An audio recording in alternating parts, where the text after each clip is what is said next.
ॐ सहनाववतु सहनौ भुनक्तु सह वीर्यं कर्वावहै तेजस्विनावधीतमस्तु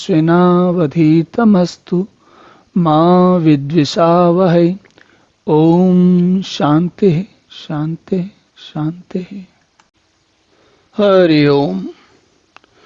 तो हमने देखा कि पिछले श्लोक में भगवान ने बताया कि जिस प्रकार दर्पण के ऊपर जब मिट्टी लगी जमा होती है या कुछ धूल जमा हो जाती है तो उसमें स्पष्ट दिखता नहीं है या हमारा प्रतिबिंब नहीं दिखता, और जब धुआं होता है तो धुएं में अग्नि दिखती नहीं, अग्नि होती है लेकिन दिखती नहीं है।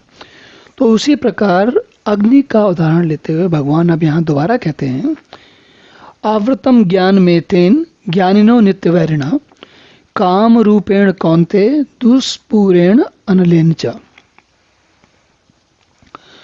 आवृतम ज्ञानम इतेन, तो जो ये ज्ञान, ऐसा ज्ञान जो ये आवृत है, क्या आवृत है?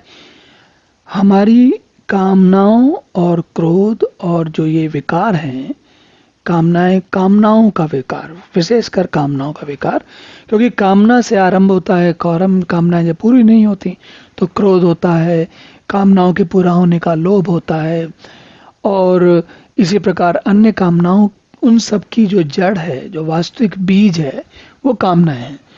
तो कामनाएं क्या करती हैं? वो ज्ञान को आवृत कर लेती हैं, ढक लेती हैं मतलब।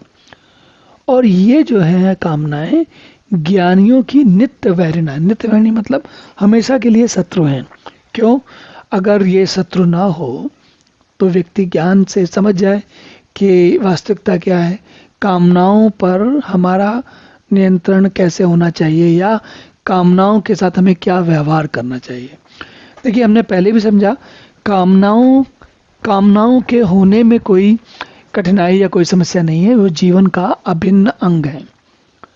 यदि कामनाएं नहीं होंगी तो जीवन नहीं होगा, या यूं कहें यदि जीवन होगा तो कामनाएं होंगी।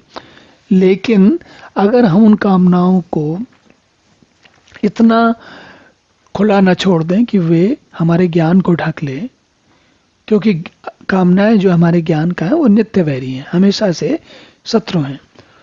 और भगवान कहते हैं कि काम रूपेण कौन्ते, काम रूपेण, जो कामना रूपी, काम रूपी जो अग्नि होती है, जिस प्रकार अग्नि, अब आप जानते हैं आग या अग्नि, जब तक ऑक्सीजन मिलती है, घी मिलता है और सूखी लकड़ी मिलती है, अग्नि जलाती चली जाती है, रुकती नहीं है।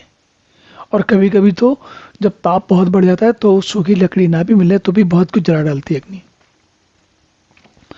तो अग्नि को हमेशा कहते हैं महाशना, या जो सब कुछ खा जाता है, ऐसा।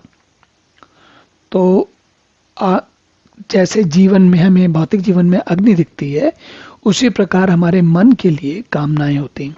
कामनाएं अग्नि की तरह नई नई कामनाएं आती रहती हैं और वो उसको पोषण और नई नई कामनाओं का पोषण करती रहती हैं। इस प्रकार व्यक्ति इन्हीं में उलझा रहता है और ज्ञान जो होता है उसका वो ढका रहता है।